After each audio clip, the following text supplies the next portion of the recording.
Hi, I'm David Ryan Barcega Castro-Harris, all five names for all the ancestors. I'm here to help you cultivate relationships rooted in accountability and care, and this is restorative justice support. Today, I'm answering questions about restorative justice in elementary schools. So let's get to it. First question, what is restorative justice in kid-friendly terms? How would you explain it to a kindergartner versus a fifth grader? Great question. First, I think we need to define restorative justice in general. So, Howard Zur, someone who's described as the grandfather of the modern day restorative justice movement, defined restorative justice as a process to involve, to the extent possible, those who have a stake in a specific offense and to collectively identify and address harms, needs, and obligations in order to heal and put things as right or as right as possible. And that definitely defines a restorative justice process, but I take a little bit more of a holistic approach to this. I think about restorative justice as a philosophy and set of practices rooted in indigenous values of interconnection that emphasize repairing relationships when harm occurs, but proactively builds and strengthens relationships rooted in equity and trust in order to prevent future harm. And so when you're explaining these ideas to young people, whether they're in your classroom or in other spaces, I would really focus on the relationships, right? How do we want to be together in a good way? For kids of any age, it might be what are expected behaviors? What will we do when things go wrong? And how are we going to fix problems? But the emphasis has to be on relationship. It's not actually important to me as a restorative justice practitioner that kindergartners or fifth graders actually know the word restorative justice. What's important is that they're building relationships in a good way. They're cultivating relationships with each other and with you to make sure that there is trust there. So people know what behavior are expected of them. They know what to do when they need to get support, and they know what to do when harm or conflict happens, and they can address that in a positive way instead of causing more harm with punishment or ignoring the problem. How is restorative justice different from being nice? Hate is a strong word, but I hate the framing of nice. Nice usually implies being sweet or going with the flow and keeping the peace, right? Not causing a disturbance, not causing people discomfort. And that is not at all what restorative justice is about. Restorative justice is compassionate. Restorative justice is about meeting the needs of people in your community, but it's also about meeting your own needs. And so if something is happening to you that's causing you harm and you want to be nice and not inconvenience anyone, that's not building a good relationship rooted in equity and trust, right? If your needs are not being met and you're not voicing them, first of all, you're probably suffering in some way because your needs aren't being met. And second of all, you're taking away from the other person you're in relationship with the ability to meet your needs, the ability to be in good relationship with you. So restorative justice is not at all about being passive or letting things go or not naming uncomfortable topics or situations that might cause discomfort. So then the question becomes, when we're addressing harm or addressing issues in our communities or in our relationships,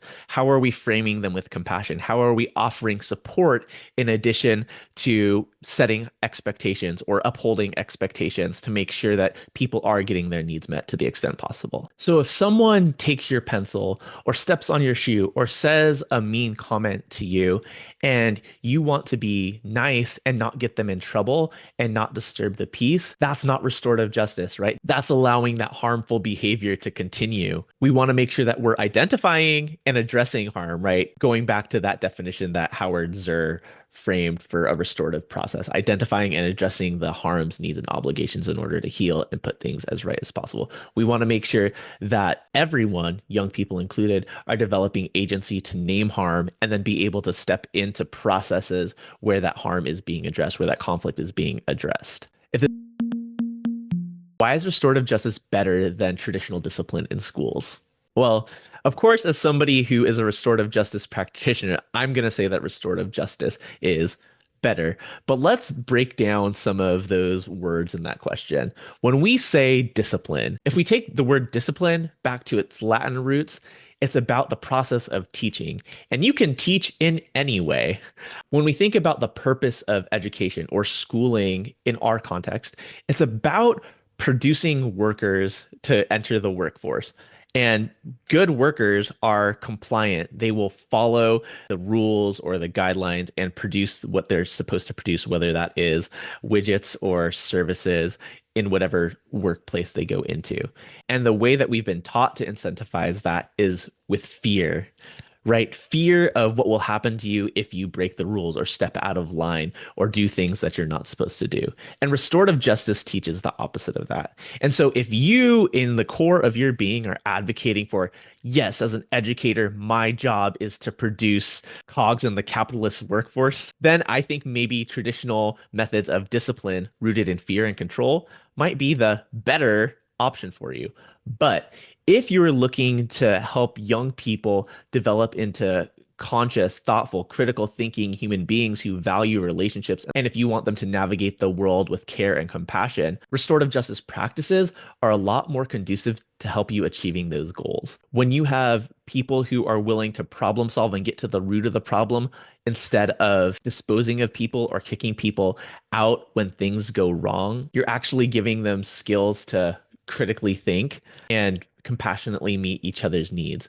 When we're thinking about ways that we're collaborating to build relationships rooted in equity and trust, we're teaching them teamwork and shared responsibility. Traditional or punitive versions of discipline in the school system might lead to more compliance, but I don't think traditional or punitive discipline is the best thing to use to help young people cultivate a sense of care, community, compassion, and justice. If So can you still have rules with restorative justice? Depends on what you mean by rules. Usually with restorative justice frameworks in mind, we come to community agreements about how we want to be in relationship with each other. So in the context of a classroom, it's how do we want to treat each other? What do you need as a student? What do I need as a teacher? Remember, you are a full participant in your classroom, and so you get to ask your students to treat you in the ways that you want to be treated, just like you want to ask them how they want to be treated, what they need from their teacher, what they need from each other in the classroom. You might say as a teacher, when you enter the classroom, I need you to be quiet. And you have to be really specific about what quiet means, because some people might interpret that as I'm going to whisper or I'm going to talk softly when you meant silent. And I'm not saying that's necessarily your specific rule, but explaining explicitly what you mean and the why behind it is important. If you say, I want you to enter the classroom quietly and 20 students are whispering, that's actually not that quiet. But if you're saying to your students, I want you to enter the classroom silently so we can get settled in our seats and start with a mindful moment together and use our time as efficiently as possible, then you're rooting that request framed as a rule in a need, and people are a lot more likely to want to comply. If you come to a community agreement about coming into the classroom silently, when people are out of line with that, your approach is what happened? Why are you out of line with this agreement? What's the impact? Oh, our class time is delayed, or our mindful moment time is delayed. There's a disturbance in the classroom.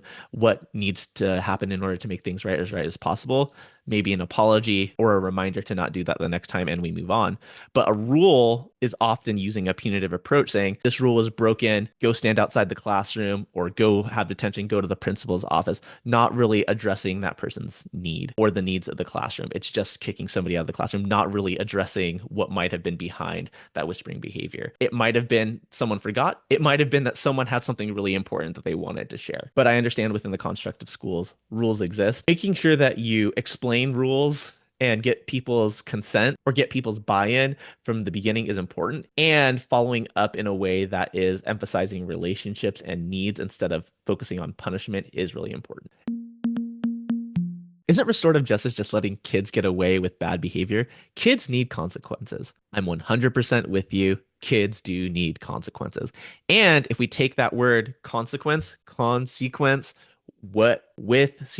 whatever happens next, there are always consequences. If you have a student who gets really upset and kicks you in the shin, there are natural consequences to that. You're going to be physically in pain because little kids can kick pretty hard, they might have some natural physical consequences as well. Your shin bone's pretty hard, their foot might hurt. You're going to be in a fight, flight, freeze, or fawn response. They're also going to be on edge as well. But everything that comes after that is a choice. You could put your hands on them and be physical with them to remove the immediate threat. You could call for help. You could back away. You could try to de-escalate the situation with your words.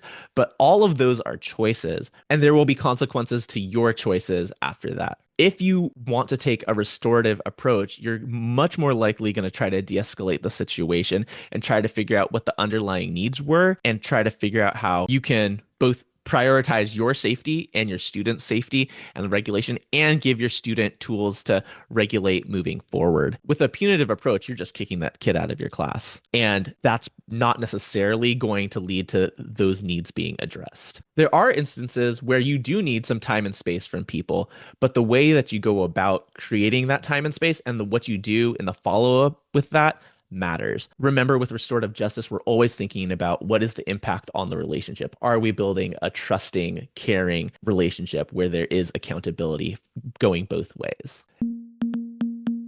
Is restorative justice developmentally appropriate for little kids? Let's go back to the definition of restorative justice that I use. Restorative justice is a philosophy and set of practices rooted in indigenous values of interconnection that emphasize repairing relationships when harm occurs while proactively building and strengthening relationships rooted in equity and trust to prevent future harm. Really, all we're talking about is how are we in good relationship together? It's not the most important thing for students, especially young kids, to know the history and the background of restorative justice. But you do want students to be in good relationship with you and good relationship with each other and in good relationship with themselves.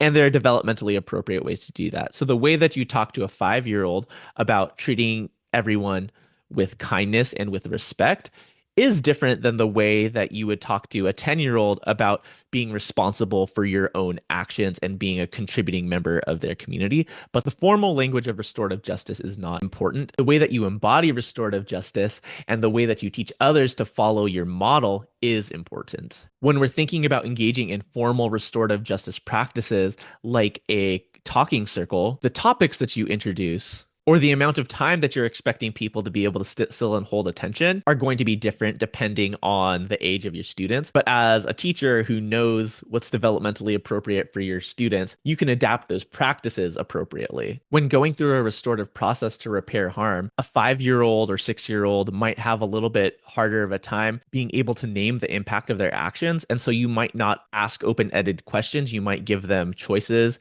or might coach them into thinking about the consequences of their actions, whereas a 4th grader, 5th grader might not need that much coaching, but we're just adapting being in good relationship with each other, cultivating relationship, building, strengthening, and repairing a relationship when it comes down to age-appropriate context. And you already do that every day. What is age-appropriate language to name harm with my students in a restorative way? Super important question. And I want to answer it simply by saying, name the harm. Naming the harm does not mean judging someone. It does not mean shaming someone. It doesn't mean labeling someone. It's saying, this is what happened, right? So I saw you push your friend on the playground. I see you taking your friend's scissors. I see you talking while I'm talking. That is just naming the harm. That is appropriate language that everyone understands. The tone that you use with that can be restorative or judgy, but a restorative way of naming harm is simply just to name the harm without judgment. You're just making the observation of the facts of what happened. You're not assigning blame or judgment. You're not saying, what did you do? Or you're so disruptive, or you're so lazy. You're a bad kid. You're naming the harm that happened. Maybe you're also reminding them of the expectation. And maybe it's just a redirect into doing what's expected of them. Maybe it's following up with a question on, hey, what's going on? Why are you doing that? Or what do you think the impact of this action is? What do you think you need to do in order to make things right or as right as possible? But the framing of that is pretty straightforward. Name the harm in a non-judgmental way and follow up with curiosity. What does a restorative classroom actually look and sound like? Well, depending on the school that you're in, depending on the age that you teach, depending on who you are as a person, it could look like a lot of things in the specifics. But I want to talk about some broad, general behaviors that I would look for. First of all, let's operate from the definition of restorative justice being about building, strengthening, as well as repairing relationships when conflict and harm occur. So, in order to minimize the opportunities for conflict and harm to occur, there are a lot of things that you want to be doing proactively. First of all, are you cultivating a sense of welcome and belonging in your classroom? There are formal practices in the way that that looks. The way that you greet students coming in, is that making them feel welcome, valued, and seen? Are you cultivating opportunities for them to interact with each other where they're building relationships? That could look like a number of different icebreaker activities or community building circles. Do you all have agreements about what behavior is expected inside the classroom, right? Did you come up with those agreements together, or did you, as their teacher, just lay down those expectations and expect them to fall in line, right? A restorative environment is really about building community, and it could look like any number of those practices. Another behavior that exists in restorative classroom environments are check-in practices, both on an emotional level to see how students are coming into your classroom, because their feelings are going to impact the way that they show up and behave in your classroom. And it's better to know those things ahead of time if there are going to be problems rather than having to encounter them and address them in the moment. Check-ins not only proactively build relationships and help develop emotional vocabulary, they also help you identify problems before they become full-blown crises where more conflict and harm occur. There's also an element of student participation and student ownership. Of course, there are learning objectives that you have to achieve, but what are the ways that you're inviting student voice in contributing to how you go about learning those things, how you're evaluating those things, and allowing them to follow their own curiosity using the skills and gifts that they have as individuals? All of those things contribute to individual students developing a sense of self-worth and belonging. And when that happens, they're more willing to participate in the life of contributing to the classroom community, preventing conflict and harm for the most part. Inevitably, when people are together, there will be conflict and harm. And so making sure that students are informed of the ways that you will address conflict and harm when it happens, both between them and between you and them, right? Leaning into restorative practices instead of punitive practices, and also instead of ignoring the problem or being permissive. It should be an established practice in your classroom that when harm or conflict occur, you or students are able to name it, know who to go to name it, and get support for addressing it, whether that is through a facilitated restorative conversation, a talking circle, maybe a class-wide conversation, readjusting expectations or reminding people of expectations, or something else entirely. And those conversations happen as often as they need to. Of course, there are factors outside of your classroom that could make that more or less difficult, but you have a tremendous amount of agency as a teacher in your classroom to develop that environment and those practices that I just named. How do you get your whole class on board with restorative justice? Well, I don't think that it is your responsibility to get everybody to philosophically agree with the philosophy, practices, and values of restorative justice as a classroom teacher. Your job is to model and uphold the expectations that you co-create. Getting everybody on board philosophically, whether it's in the context of your classroom or school-wide, or for us as a broader community, might not be realistic. But what is realistic is to get people to understand the importance of behaving in a certain way for the benefit of everybody in our community. Some students might not need convincing at all. But for the students who are having the hardest time wanting to feel like contributing members of your community, for the students who have specific individual needs that they are wanting to prioritize over everybody else's, you're going to need some additional support there. And going through that process and bringing them along is in and of itself restorative. Let's say you have one student or a couple students who are not on board with your classroom agreements and who are routinely acting outside of those agreements. You get to use that restorative framing of what happened, who's impacted and how, and what needs must be addressed in order to make things right or as right as possible. We have this group of students who are constantly talking out of turn and fighting between each other. That is what's happening. What's the impact of that? Class time is being disrupted. Instruction isn't happening. Their classmates are worried about harm that might come to them or are just annoyed. Highlighting that to them as the impact of their actions might be really helpful. And some of them still might say, I don't care. And while they might not care about the needs of everybody else in the class, they do care about their own needs to some extent. And so highlighting their needs and what the impact is on them when they're continuing in this way might be helpful. You're falling behind in instruction. Your classmates might not want to talk to you or might not want to be friends with you or might not want to sit next to you if you're continuing to act in this way. And I know you want to be in good relationship with them. So focusing on those behaviors and the impact on them might be another good way to go about that. And this isn't to shame them or to vilify them, but it's just to help them understand these are the impacts. This might bring up some strong feelings, and restorative justice processes are not about protecting people from feeling strong feelings, but being able to sit with those students and help them process those feelings and get to the other side of them where we're addressing their feelings and their needs is what's important. Not for the end goal of them being restorative justice practitioners, but for the sake of let's build a restorative classroom environment where people are getting their needs met to the extent possible.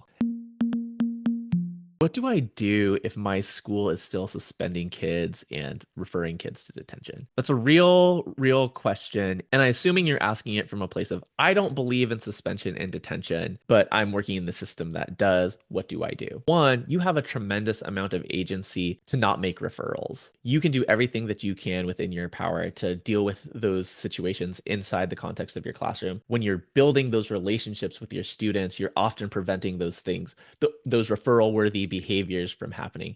And it's inevitably the case that there will be something that school policy dictates that you need to make a referral for. And then you just get to make the choice whether or not you want to be compliant with policy or stand in restorative values. And I'm not here to tell you to do one thing or the other. I'm here to have you reflect on what is the impact of my referral going to be? Is it going to meet the needs of the people involved, or is it just going to cause more harm? You also have to make the calculation, do you have the capacity to meet the needs of the people involved? And if the answer is no, you might actually make the choice to go get outside support, even if it means activating a response that does look like punishment. What you then get to do on the other side of that punishment is figure out ways to still continue to repair and meet those needs. Definitely not an easy question to answer, and you're going to make decisions on a case-by-case basis. If you're going to make the decision whether or not to initiate the referral, the questions that I would ask you are, what is the impact of me initiating this referral? And do I have the capacity to handle this within the context of my classroom and with my relationship with the students involved? If this resonated, follow for more restorative justice insights. Let me know what you want me to answer next time in the comments, and check out the video on your screen to learn more about restorative justice. If you want more support bringing restorative justice to your school or classroom, visit amplifyrj.com for more information.